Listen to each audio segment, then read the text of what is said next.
In this video, we are going to discuss about the concentration cells.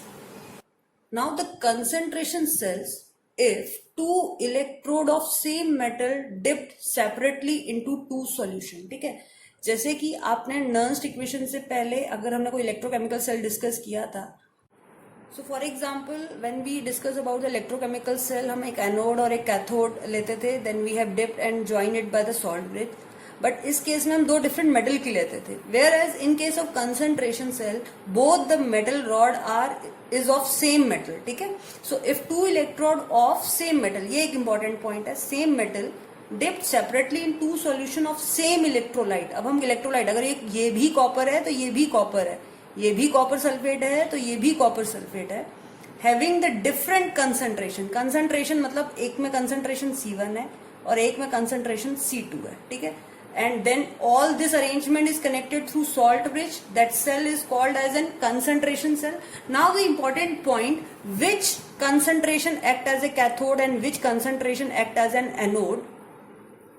So in this case, oxidation takes place at that electrode which has lower concentration. जिसकी concentration lower होगी वहां पे oxidation होगी. In the similar way, that electrode which has a higher concentration will be having the reduction part. तो अब अगर हमें इसका सेल रिप्रेजेंटेशन करना है, अगर फॉर एग्जाम्पल हम कॉपर का केस डिस्कस कर रहे हैं, तो फर्स्ट हाफ तो ऑक्सीडेशन हाफ होता है, Cu से Cu2+ लिखा. ठीक है, देन अब यहां पे हमें कंसंट्रेशन मेंशन करनी है. For example this one is C1, then separated by the salt bridge. Now reduction होगी किसकी, Cu2+ की, जिसकी कंसंट्रेशन C2 है, टू Cu. तो ये हुआ इसका रिप्रेजेंटेशन, जो कि बहुत इंपॉर्टेंट है. होता वही है, first half oxidation half reaction, second half is the reduction.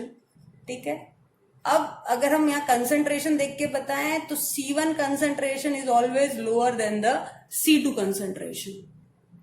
अब अगर हम नर्न्स्ट इक्वेशन की बात करें इस केस में, तो again E of cell equal to E not of cell minus of 2.303 RTNF log of product divided by reactant. ये केस होता था. बट इस केस में E नॉट ऑफ सेल 0 हो जाएगा. रीजन दोनों ही किसके हैं, कॉपर के ही इलेक्ट्रोड हैं. तो अब E नॉट ऑफ सेल 0 हो जाएगा. सो जैसे ही 0 हुआ तो ये नेगेटिव साइन आ गया. अब अगर मुझे नेगेटिव को पॉजिटिव करना है तो I have to only write rearrange this as an reactant and product. तो अगर जब मैं ये नॉर्मल रिएक्शन लिख रही थी तो it is like this, Cu से बना Cu2+, दैट इज C1.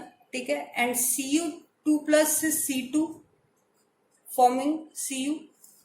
तो अब अगर मैंने दोनों इक्वेशन को ऐड किया तो C2 इस साइड पे है और C1 इस साइड पे है. That is reactant is C2 and product is C1. तो यहां पे जो कंसंट्रेशन आएगी दैट इज C2/C1. अब हम इसी पे न्यूमेरिकल डिस्कस करेंगे. ठीक है, अभी मैं एक बार फिर से रिपीट कर देती हूँ. नर्न्स्ट इक्वेशन थी E of cell is equal to E not of cell minus of 2.303 log of product divided by reactant. ये हमने नर्न्स्ट इक्वेशन वाले न्यूमेरिकल में डिस्कस किया था, कैसे हम प्रोडक्ट रिएक्टेंट लिखते हैं. ठीक है, अब E नॉट ऑफ सेल 0 है क्योंकि दोनों ही सेम इलेक्ट्रोड है.